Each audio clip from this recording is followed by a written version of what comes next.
आज पूरी दुनिया में सबसे बड़ा कंसर्न बना हुआ है। हेल्थ सेक्टर के लिए पहली बार बजट 1 लाख करोड़ रुपए के आंकड़े को पार कर गया है। यानी निर्मला सीतारमण ने 1,04,599 करोड़ रुपए हेल्थ सेक्टर के लिए बजट में रखे हैं।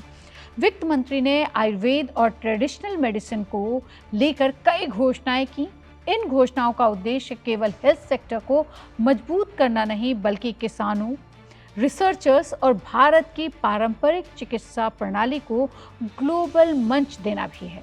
बजट भाषण में उन्होंने साफ संदेश दिया है कि आयुर्वेद भारत की सांस्कृतिक विरासत ही नहीं, बल्कि भविष्य की आर्थिक और स्वास्थ्य शक्ति भी बन सकता है।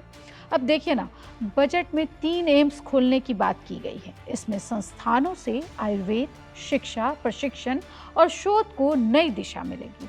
यहाँ आधुनिक वैज्ञानिक तरीकों के साथ पारंपरिक ज्ञान को भी जोड़ा जाएगा, जिससे आयुर्वेद को और ज्यादा प्रामाणिक और प्रभावी बनाया जा सकेगा। इससे देश को कुशल वैद्य, शोधकर्ता और हेल्थ प्रोफेशनल्स मिलेंगे। यही नहीं, सरकार हाई क्वालिटी वाले आयुर्वेद प्रोडक्ट्स के निर्यात पर भी जोर दे रही है।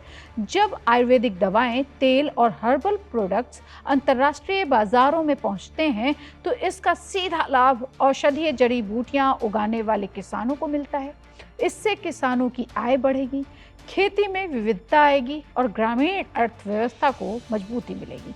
साथ ही ऑर्गेनिक और वैज्ञानिक तरीके से खेती को भी बढ़ावा मिलेगा। मतलब कई तरफ इशारे हैं। गुजरात के जामनगर में स्थित WHO के पारंपरिक चिकित्सा केंद्र को अपग्रेड करने का भी ऐलान कर दिया गया है। इस कदम से भारत की पारंपरिक चिकित्सा प्रणालियों जैसे आयुर्वेद, योग और यूनानी को अंतर्राष्ट्रीय मान्यता मिलेगी और मजबूती भी मिलेगी। यह केंद्र वैश्विक रिसर्च और पॉलिसी मेकिंग में अहम भूमिका निभाएगा। जिला स्तर पर भी अस्पतालों की क्षमता में बढ़ोतरी होगी। इसमें इमरजेंसी ट्रॉमा केयर सेंटर बनाए जाएंगे। इससे गंभीर मरीजों को समय पर इलाज मिलेगा और बड़े शहरों पर निर्भरता कम होगी। बुजुर्ग देश में तेजी से बढ़ रहे हैं, इसलिए जेरियाट्रिक केयर सिस्टम को भी मजबूत किए जाने की बात इस बजट में की गई है। बजट 2026-27 साफ संकेत देता है कि भारत अब हेल्थ केयर को खर्च नहीं, बल्कि निवेश के रूप में देख रहा है। 1 लाख करोड़ रुपए से ज्यादा का health budget, medical tourism hub, Ayush को बढ़ावा और जिला अस्पतालों की मजबूती, ये सभी कदम मिलकर भारत को एक मजबूत और आत्मनिर्भर हेल्थ केयर सिस्टम की ओर ले जा रहे हैं। रुकिए, अभी जाइए नहीं, अभी आपके लिए बहुत कुछ बचा हुआ है।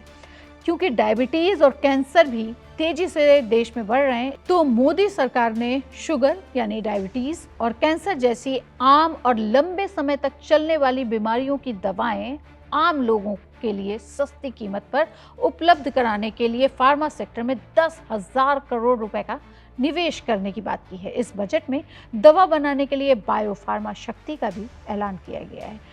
कैंसर, डायबिटीज़ के मरीजों के लिए क्या क्या राहत मिलेगी, इस पर बहुत लोगों का ध्यान लगा हुआ था। तो राजस्थान में पिछले कुछ वर्षों में कैंसर और लाइफस्टाइल से जुड़ी बीमारियों जैसे डायबिटीज़ के मामलों में अलार्मिंग सिचुएशन राजस्थान में बनी हुई है। आंकड़ों के अनुसार राजस्थान में कैंसर के औसत दर 134.57 प्रति लाख जनसंख्या है, जो राष्ट्रीय औसत 113 से बहुत ज़्यादा है। जयपुर, जोधपुर और बीकानेर जैसे शहरों में कैंसर के मरीजों की संख्या तेजी से बढ़ रही है। ऐसे में दवाओं पर कस्टम ड्यूटी घटने से यहाँ के मरीजों का मासिक चिकित्सा खर्च 20 से 30% तक कम होने की उम्मीद जताई जा रही है। राजस्थान में हर 10 में से 1 व्यक्ति को डायबिटीज है या प्री डायबिटिक स्थिति में वो पहुंच चुके हैं। इंसुलिन और अन्य दवाओं की कीमतों में भी कमी से इनके बजट का बोझ, मतलब जेब में थोड़े पैसे बच जाएंगे। ऑटो इम्यून बीमारियां, अर्थराइटिस और ल्यूपस जैसी बीमारियों के इंजेक्शंस और दवाएं भी महंगी आती हैं। कस्टम ड्यूटी हटने से ये दवाएं आम आदमी की पहुंच में होंगी और थोड़ी जेब में बचत बनेगी। इसमें मॉडर्न हेल्थ केयर सिस्टम, इलाज, रिसर्च, मेडिकल टूरिज्म, आयुष और जिला स्तर पर हेल्थ सिस्टम को मजबूत करने की बात कही गई है। ऐसी ही और खबरों के लिए जुड़े रहिए India.com से। और हमने बजट पे बहुत सारी खबरें बनाई हैं, आप ज़रूर देखिएगा, वो आपसे जुड़ी हुई हैं।